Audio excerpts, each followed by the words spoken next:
Mark 16:15. அந்த mark 16:15 இந்த வருஷத்தில் ஆண்டவர் நமக்கு வெளிப்படுத்தின ஒரு வார்த்தை, நீங்கள் உலகமெங்கிலும் போய் சுவிசேஷத்தை பிரசங்கம் பண்ணுங்கள். அன்றைக்கி நைட்டு பேசின அந்த வார்த்தைகளை மறுபடியும் உங்களுக்கு நினைவுபடுத்த விரும்புகிறேன். அல்லேலூயா, அல்லேலூயா. ஆமாம், சுவிசேஷம் ஏன் அறிவிக்கணும் சொல்லுங்கள். ஏன்னா சுவிசேஷம்தான் ஒரு மனுஷனுக்குள்ளே எதை உண்டாக்குது? கடவுள் நம்பிக்கை, விசுவாசத்தை உண்டாக்குகிறது. ஆமேன். 16ஆம் வசனம், 15ஆம் வசனத்தை அறிவிங்கன்னு சொல்லிட்டு 16ஆம் வசனத்தில் விசுவாசம் உள்ளவனாகி அப்படின்னு வரும். ஒருத்தன் விசுவாசம் உள்ளவன் ஆகணும்னா அவனுக்கு என்ன அறிவிக்கப்படணும்? சுவிசேஷம் அறிவிக்கப்பட வேண்டும். அல்லேலூயா. அதைத்தான் அன்றைக்கி 1ஆம் தேதி நைட்டில் நம்ம பிரசங்கம் கேட்டோம். சுவிசேஷம் ஒரு மனுஷனுக்குள்ளே விசுவாசத்தை உண்டாக்குகிறது. என்ன விசுவாசம்? தேவகுமாரனா இயேசு கிறிஸ்து இந்த பூமிக்கு வந்தார், எனக்காக மரித்தார், அவர் உயிரோடு எழுந்தார், பரலோகம் போயிருக்கிறாரு, சீக்கிரமாக மணவாளனாய் திரும்ப வரப்போகிறார், நியாயாதிபதியாய் வரப்போகிறார் என்ற அந்த விசுவாசம், நம்பிக்கை, அவரை விசுவாசிக்கும் பொழுது என் பாவம் மன்னிக்கப்படுகிறது, நான் ரட்சிக்கப்படுகிறேன், நான் விடுதலை அடைகிறேங்கிற விசுவாசம் ஒரு மனுஷனுக்குள்ள எப்போ வருதுன்னா இயேசுவை பற்றிய சுவிசேஷத்தை சொல்லும் பொழுது. ஆமேன் சொல்லுங்கள். ஒரு மனிதனுக்கு ஒரு மனிதன் இயேசுவின் அன்பை பற்றி பேசும் பொழுது. அல்லேலூயா. அப்போ சுவிசேஷனா என்னன்னு நம்ம பார்த்தோம். ரோமர் 16:26 இயேசு கிறிஸ்துவை பற்றிய பிரசங்கமாகிய அப்போ இயேசு கிறிஸ்துவை பற்றின ஒரு மனுஷன்ட்ட பேசுகிறதுக்கு பேர் தான் சுவிசேஷம். அல்லேலூயா, அல்லேலூயா. ஆண்டவருடைய பரிசுத்த நாமத்திற்கு ஸ்தோத்திரம் உண்டாவதாக. அப்போ ஒரு மனுஷன்ட்ட இயேசுவை பற்றி ஒரு மனுஷன் பேசணும். அந்த ஒரு மனுஷன் யார்? அல்லேலூயா. நிறைய உதாரணங்கள் பார்த்தோம். ஒரு மனுஷன் எருசலேமில் தொழுது கொள்வதற்கு வந்துட்டு கந்தாகே அப்படிங்கிற நாட்டிலேருந்து ஒரு ராஜஸ்திரியினுடைய மந்திரி, அவன் வந்துட்டு திரும்ப போகும்போது அவன் ஏசாயா தீர்க்கதரிசன புத்தகத்தை வாசிக்கிறான். அவனுடைய விளக்கம் அவனுக்கு பரிசுத்த ஆவியானவர் பிலிப்பு என்ற ஒரு மனுஷங்கிட்ட நீ போய் ரதத்தோடு சேர்ந்து கொள்ளுன்றாரு. இவன் போய் சேர்ந்து கொள்கிறான். அப்போ அவன் ஏசாயா தீர்க்கதரிசன புத்தகத்தை மந்திரி வாசித்திருக்கிறத பார்த்துட்டு, நீங்கள் வாசிக்கிற இந்த புத்தகத்தினுடைய இந்த பகுதியினுடைய அர்த்தம் உமக்கு தெரியுமான்னு கேட்குறான். அப்போ மந்திரி சொல்கிறாரு, ஒருத்தன் சொல்லாட்டி எனக்கு எப்படி தெரியும்? அப்போ அவன் வாசிக்கிறதை வைத்து இயேசுவை முன்னிட்டு பிலிப்பு அவருக்கு சுவிசேஷத்தை பிரசங்கம் பண்ணினார். அல்லேலூயா. அப்போது நீ வாசிக்கிற இந்த ஏசாயா 53ஆம் அதிகாரத்தில் மெய்யாக நம்முடைய பாடுகளை ஏற்றுக்கொண்டு துக்கங்களை சுமந்தார் அப்படின்னு எழுதப்பட்டிருக்கிறது யாரை குறிச்சுன்னா, எருசலேமில் கொஞ்ச நாளைக்கு முன்னாடி நடந்துச்சு. இயேசு கிறிஸ்து என்ற ஒருவர் நமக்காக அடிக்கப்பட்டார், சிலுவை மரத்தில் கொல்லப்பட்டார், தேவன் அவரை உயிரோடு எழுப்பினார், அந்த இயேசுவை நீ விசுவாசித்து அவன் பாவம் மன்னிக்கப்படும் என்று அந்த அதிகாரத்தை வைத்து சுவிசேஷத்தை பிரசங்கம் பண்ணவுடனே, இயேசுவை கற்று கிறிஸ்துவை பற்றி சொன்ன உடனே ஒரு இடம் வந்தவுடனே அந்த மந்திரி சொல்கிறான், இதோ தண்ணீர் இருக்கிற இடம் வருகிறதே, நான் ஞானஸ்நானம் எடுப்பதற்கு எதுவும் தடையான்னு கேட்குறான்.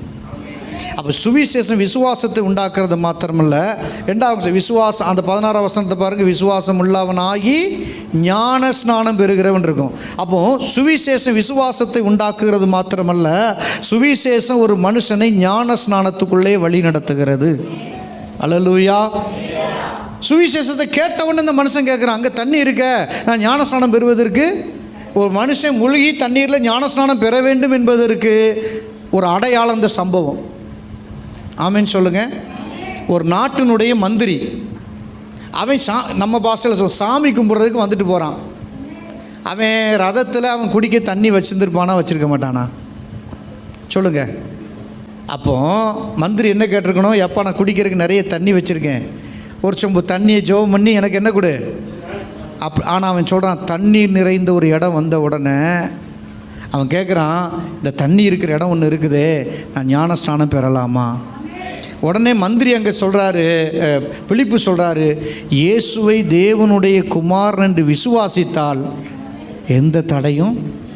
அப்போ விசுவாசமும் ஞானஸ்நான சத்தியமும் ஒரு மனுஷன் எப்பவும் புரிந்து கொள்கிறான் சொல்லுங்கள்.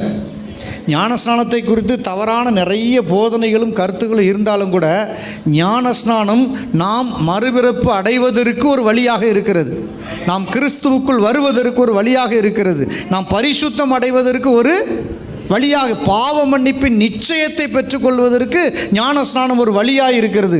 ஞானஸ்நானம் என்பது தேவனுடைய கட்டளை, ஞானஸ்நானம் என்பது தேவனுடைய நீதி, ஞானஸ்நானம் என்பது கிறிஸ்துவே நமக்கு முன்மாதிரியாய் செய்து காட்டின ஒரு காரியம்.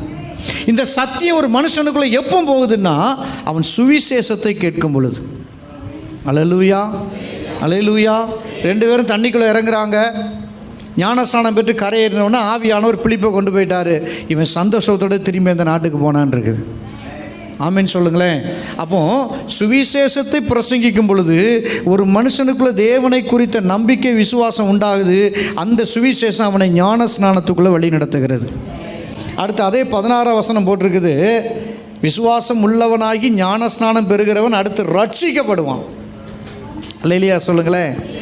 அப்போ ரட்சிப்பு என்ற அனுபவம் எதனால தான் வருது? சுவிசேஷம் அறிவிக்கும் பொழுது. நம்மளாம் ரட்சிக்கப்பட்ட எதனால்? யாரோ ஒருத்தர் சொன்னதுனால. ஆமீன் சொல்லுங்களேன். அல்லேலூயா. யாரோ ஒருத்தர் சொன்னதுனால. கொர்நேலி ஜெபம் பண்ணுறான், தேவதூதன் பிரத்யட்சமாக வந்து வீட்டுக்குள்ளே நிற்கிறான். தேவதூதன் சொல்கிறாரு, அங்கே தோல் பதனிடுகிற சீமோனுங்கிற வீட்டில் பேதுரு ஒரு மனுஷன் இருக்கான், அந்த மனுஷனை கூட்டிட்டு வா, அவன் நீ என்ன செய்யணும்னு உனக்கு சொல்லுவான். வந்த தேவதூதனை சொல்லியிருக்கலாமா, சொல்லியிருக்க கூடாதா? தேவதூதர்கள் சுவிசேஷம் அறிவிக்க காலம் ஒன்று வரும். அதுக்கு முன்னாடி நீங்களும் நானும் தான் ராஜ்யத்தின் சுவிசேஷத்தை பிரசங்கம் பண்ணணும். ஆமீன் சொல்லுங்கள். ஏசு நல்லவர்னு சொல்கிறதுக்கு வருத்தமாவா இருக்கு? சொல்லுங்கள். இதை சொல்ல மாட்டோன்றமே. எனக்கு விசுவாசம் வந்துச்சு சுவிசேஷம் கேட்டபோது. நான் ஞானஸ்நானம் எடுத்தேன், நான் ரட்சிக்கப்பட்டேன். அல்லேலூயா. ரட்சிப்புன்னா என்ன சொல்லுங்கள்? ரட்சிப்புங்கிற வார்த்தைக்கு அர்த்தம் விடுதலை. உலகத்தில் இருந்து, பாவத்தில் இருந்து, சாபத்தில் இருந்து நான் விடுதலையாக்கப்பட்டேன், ரட்சிக்கப்பட்டேன். ஆமீன் சொல்லுங்கள். அப்போது இதை பெற்றுக்கொண்டிருக்கிறேன்னா, இதை பெற்றுக்கொள்வதற்கு தானே மனுஷன் இன்னைக்கு என்னென்னமோ தியாகம்லாம் பண்ணுறான். வேதம் சொல்லுகிறது, மனுஷன் தன்னைத்தான் ரட்சித்து கொள்ள ரட்சிப்பின் சுவிசேஷம் தான் ஒரு மனுஷனை ரட்சிக்க முடியும். அப்போ நான் ரட்சிக்கப்பட்டிருக்கிறேன், இந்த ரட்சிக்கப்பட்ட நல்ல விஷயத்தை நான் எப்படி சொல்லாமல் இருக்க முடியும்? அல்லேலூயா. 9ஆம் அதிகாரம் அப்போஸ்தலர் நடவடிக்கைகளில் பவுல் இயேசுவை பின்பற்றுறவங்களை கொல்லணும், அழிக்கணும், சிறை பிடிக்கணும்னு சொல்லி நிருபங்களை எழுதி வாங்கி கொண்டு வர்றான். தமஸ்கு பட்டணத்துக்கு போகிற வழியில் மத்தியான வேளையில் கத்தரவனை சந்திக்கிறாரு. எப்பா நீ துன்பப்படுத்துகிற இயேசு நான் தான், முள்ளில் உதைக்கிறது உனக்கு தாண்டா கடினங்கிறாரு. உடனே இவனுக்கு கண்ணு தெரியாமல் போச்சு. 3 நாள் உபவாசத்துலையும் ஜெபத்துலையும் கடந்து அழுதுட்டு கிடக்கிறான். இப்போ ஆண்டவர் ஒரு மனுஷன்ட்ட பேசுகிறாரு, ஏப்போ அங்கே ஒரு மனுஷன் அழுதுகிட்டு இருக்கான், நீ போய் ஜெபம் பண்ணு அப்படின்னா. ஆனால் நீ ஒரு மனுஷன்ட்ட பேசுகிறாரு. அவன் வந்து பவுல் மேலே கையை வைக்கிறான். கையை வச்ச உடனே அவன் கண்ணு திறக்கப்பட்டுச்சு. அல்லேலூயா. அவன் யாவே தெய்வம் என்று அறிந்து கொண்டிருந்தவன் யாவே தான் இயேசுன்னு அப்போ தான் புரியுது அவனுக்கு. அல்லேலூயா சொல்லுங்களேன். இந்த சத்தியம் புரிஞ்ச உடனே இந்த இயேசுங்கிற நாமத்தை பின்பற்றவங்களை கொல்லணும். வேதத்தில் போட்டிருக்குது, முதல் இரத்த சாட்சி புதிய ஏற்பாட்டு சபையில் யார்? ஸ்தேவான். ஸ்தேவான் கல்லறியப்படும் போது தலைமை தாங்கினது யார்? பவுல். பவுல் பாதத்தில் தான் அவனுடைய வஸ்திரத்தை கலட்டி வைத்தார்கள் என்று எழுதப்பட்டிருக்கிறது. இவன் தலைமையில் தான் ஒரு மனுஷன் கொலை செய்யப்படுகிறதுக்கு தலைமை தாங்கி நிற்கிறான். அப்படிப்பட்ட மனுஷன் இந்த மார்க்கத்தை சார்ந்தவர்களை, இயேசுவை பின்பற்றுகிறவர்களை கொல்லணும், அழிக்கணும், சிறை பிடிக்கணும் வந்தவன், அந்த இயேசு தான் தெய்வம். ரட்சிக்கப்பட்டுட்டான், ஞானஸ்நானம் பெற்றான், அபிஷேகம் பெற்றான், விடுதலை பெற்றுட்டான். பெற்ற உடனே வேதம் சொல்லுகிறது, தாமதமின்றி ஜெபாலயத்துக்கு போனானா. அல்லேலூயா. இதுவரை எந்த மார்க்கத்தை அழிக்கணும்னு நினச்சனோ அந்த மார்க்கம் பிரசங்கிக்கிற இயேசு தான் இதுவரை பின்பற்றின யாவே என்று, அவர்தான் மேசியா என்று, அவர்தான் கிறிஸ்து என்று, இயேசுவே கிறிஸ்து என்று அவன் திருஷ்டாந்தப்படுத்தி பிரசங்கிக்க தொடங்கினான். தாமதமின்றி. ஒரு மனுஷனுக்கு பாவம் மன்னிப்பு, விடுதலையும் ரட்சிப்பும் கிடைச்ச உடனே அதை எப்படி அவன் சொல்லாமல் இருக்க முடியும்? ஆனால் சபை நோக்கத்தை மறந்துருச்சு. இன்னைக்கு நம்ம மட்டும் இல்லை, அகில உலகமும் ஏதோ சொல்கிறோம். சொல்லுங்கள், ஏதோ நீங்கள் அப்போஸ்தலர் நடவடிக்கை 8ஆம் அதிகாரத்தில் வாசித்து பார்த்தீங்கன்னா, சபை சதறிச்சு எருசலேமை விட்டு. இயேசுவை பின்பற்ற யாரும் எருசலேமுக்குள்ள இருக்கக்கூடாதுன்னு ரோமர்களும் அன்றைக்கு இந்த பிரதான ஆசாரியனை யூத மார்க்கத்தை அமைந்தவர்களும் சேர்ந்து சபையை துன்பப்படுத்தி சிலரை கொலை செஞ்சாங்க, சிலரை சிறைச்சாலையில் போட்டாங்க, வீடுகளை வாசலை சொத்து எல்லாத்தையும் விட்டுட்டு சிதறி ஓடி போயிட்டாங்க உலகமெல்லாம். ஆனால் வேதம் சொல்லுகிறது, சிதறி போனவர்கள் எங்கும் திரிந்து சுவிசேஷத்தை பிரசங்கம் பண்ணினார்கள். சொந்த வீட்டில் இருக்கும்போது, சொந்த வேலையை பார்க்கும்போது, நல்ல வருமானம் வரும்போது இயேசுவை பற்றி சொன்னது ரைட்டு தான். வீடை இழந்தாச்சு, குடும்பத்தை இழந்தாச்சு. 11ஆம் அதிகாரம் எபிரேயரில் சொல்லப்பட்டிருக்கு, பிள்ளைகளை சாக ஒப்பு கொடுத்தார்கள், வாளால் அறுப்புண்டார்கள், சொத்து சுகத்தை இழந்தாங்க. இந்த நிலைமையில் ஊரை விட்டு ஓடி போய் அடுத்த ஊரில் போய் என்ன தான் செய்கிறாங்க? எத்தனை பேருக்கு நான் சொல்கிறது புரியுது? சபை வளர்ச்சி அடையும் போது இன்றைக்கு ஆண்டவர் நம்ம வாழ தேவையான வசதிகளை நிறைவாய் தருவார் என்று வேதம் சொல்லுகிறது. அதில் மாற்று கருத்தே இல்லை. அல்லேலூயா. ஆனால் வாழ தேவையான வசதிக்காக மாத்திரமே நாம் கர்த்தரை பின்பற்றுவோமேனால், தேவனை அறியாத புறஜாதி ஜனங்களை காட்டிலும் நீங்களும் நானும் பரிதபிக்கப்பட்டு போவோம் என்று வேதம் எச்சரிக்கிறது. இந்த பூமியில் ஒரு மனுஷன் கடினமாக உழைச்சானா அவன் நல்லா இருக்கலாம். அதில் தெய்வம் அதில் மாற்று கருத்து உடையவர் அல்ல. பிரயாசப்படுகிறவனுக்கு பலன் நிச்சயமாக உண்டு. அப்போ இந்த பூமியில் நல்லா இருக்கணுங்கிறதுக்காக மாத்திரம் இயேசுவை பின்பற்றலை. எனக்கு சொத்து சுகத்தை கொடுப்பார், வீட்டை கொடுப்பார், வேலையை கொடுப்பார், நான் நல்ல வசதியாக, அதுக்காக இயேசுவை பின்பற்றலை. அல்லேலூயா. இது எல்லாவற்றுக்கும் மேலே நித்திய ஜீவன் என்று ஒன்று இருக்கிறது. அழிவில்லாத வாழ்க்கை என்று ஒன்று இருக்கிறது. 1000 தேவனோடு கூட அரசாளுவோம் என்ற ஒரு வாழ்க்கை இருக்கிறது. ஒரு புதிய வானம் புதிய பூமி உண்டாகும் என்று வேதம் சொல்லுகிறது. அல்லேலூயா. அந்த அரசாட்சியில் பங்கு பெறுவதற்கு தான் இயேசுவை பின்பற்றுகிறோம். ஆமென் சொல்லுங்க. நம்ம நோக்கம் சரியாக இருந்துச்சுன்னா இம்மைக்குரிய விஷயங்களை நீங்கள் கேட்காமலே கர்த்தர் கொடுப்பார். இதுதான் ஆவிக்குரிய வாழ்க்கையினுடைய ரகசியம். உயர்வு, மேன்மை, ஆசீர்வாதம் என்பது தேவனுடைய கரத்தில் இருக்கிறது. அவர் நிச்சயம் அதை கொடுப்பார். ஆனால் அது நோக்கம் இல்லை. நோக்கம் சரியாக இருக்கணும். கரங்களை உயர்த்தி அல்லேலூயா சொல்லுங்க பார்க்கலாம். அல்லேலூயா. அதாவது பரீட்சை எழுதுவாங்க பிள்ளைங்க, நல்ல நீட்டாக எழுதணும். எழுத்து நல்லா இருந்தால் மட்டும் பார்த்தாது, சரியான விடை எழுதணும். எத்தனை பேர் ஆமென் சொல்கிறீங்க? நீட்டாக எழுதியிருக்கு, ஆனால் 7வது கொஸ்டினுக்கு பதிலாக 5வது கொஸ்டின் பதில் நம்பர் போட்டால், தப்பாக போட்டால் கூட அடிச்சிருவாங்களா? ஐயா அடிச்சிருவாங்க. ஆமென் ஆமெனா இல்லையா? நீட்டாக எழுதியிருக்கு, எழுத்து நல்ல கொட்டை கொட்டையாக அழகாக இருக்குது, சூப்பராக இருக்குது, ஆனால் ஆன்சர் தப்பு. ஒரே அடி போட்டுட்டு அதில் என்ன மார்க் போடுவாங்க? ஆமாம், அவ்வளோ அழகாக எழுதி. அப்போ நம்மளுடைய நோக்கம் சரியாக இருக்கணும். நான் எதற்கு இயேசுவை ஏற்றுக்கொண்டேன், நான் எதற்காக இயேசுவை பின்பற்றுகிறேன், எதற்காக காணிக்கை கொடுக்கிறேன், எதுக்காக ஆராதனைக்கு வர்றேன்னா ஒரே ஒரு நோக்கம், நித்திய ஜீவன். நித்திய ஜீவனை இழந்துட்டு நான் எதை செஞ்சு பிரயோஜனம் இல்லை. அப்போ நோக்கம் என்ன சொல்லுங்கள்? நானும் நித்திய ஜீவனுக்குள்ளே போகிறேன், என்னோடு கூட அநேகரை கூட்டிட்டும் நான் போனது மாத்திரமல்ல, இந்த நன்மையை, அதாவது ஊழியம் அப்படிங்கிறதுக்கு நிறைய அர்த்தம் உண்டு. அதில் உடைய ஒரு விளக்கம் என்னென்னா, எம்மேலே கர்த்தர் வைத்த நன்மையை, ஆசீர்வாதத்தை நாம் மற்றவர்களுக்கு பகிர்ந்தளிப்பதுக்கு பேரே ஊழியம். Praise the Lord. அல்லேலூயா. அப்போ இந்த சுவிசேஷத்தை கேட்டு ரட்சிக்கப்பட்டேன், இந்த சுவிசேஷத்தை கேட்டு ஞானஸ்நானம் பெற்றேன், இந்த சுவிசேஷத்தினால தான் நான் ரட்சிக்கப்பட்டேன். அல்லேலூயா. இந்த சுவிசேஷத்தை நான் எப்படி மற்றவங்களுக்கு அறிவிக்காமல் இருக்க முடியும்? அல்லேலூயா. முதலாவது சொந்த குடும்பத்தை நேசிங்க. அண்ணன் தம்பி அக்கா தங்கச்சியோட சில சமயம் சமாதானமாக இருக்க முடியாது, கொஞ்சம் கஷ்டம்தான். ஆனாலும் அவங்க எப்படி வேணாலும் இருக்கட்டும். ஆமென் சொல்லுங்கள். நீங்கள் நேசிங்க.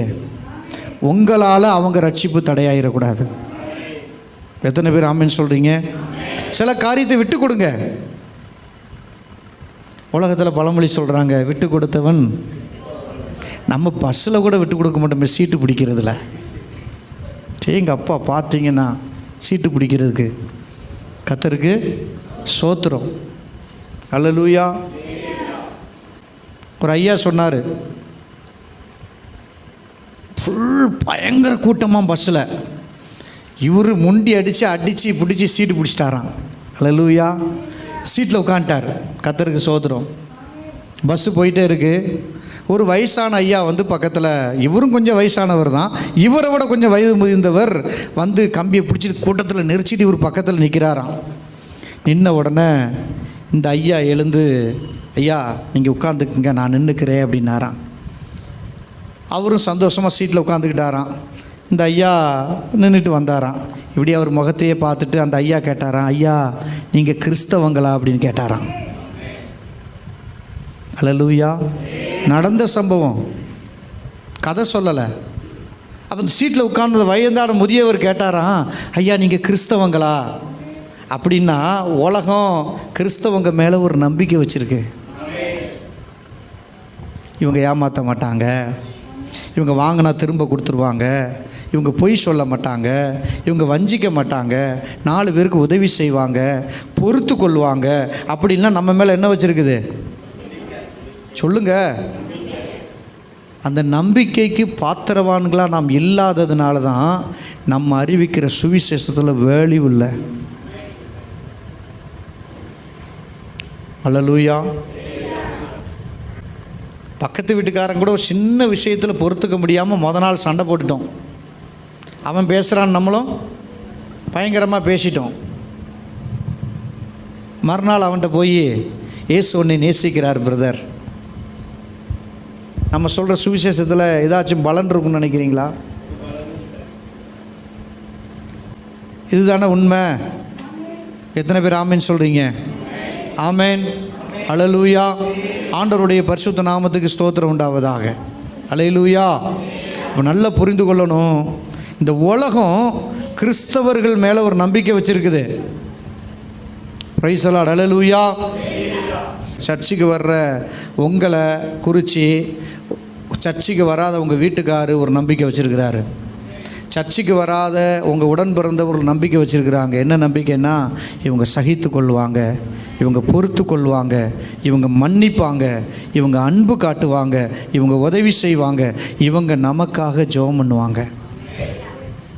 மன்னிக்கிற இருதயம் யாருக்கு இல்லையோ அவங்க மற்றவங்களுக்காக ஜெபம் பண்ண முடியாது.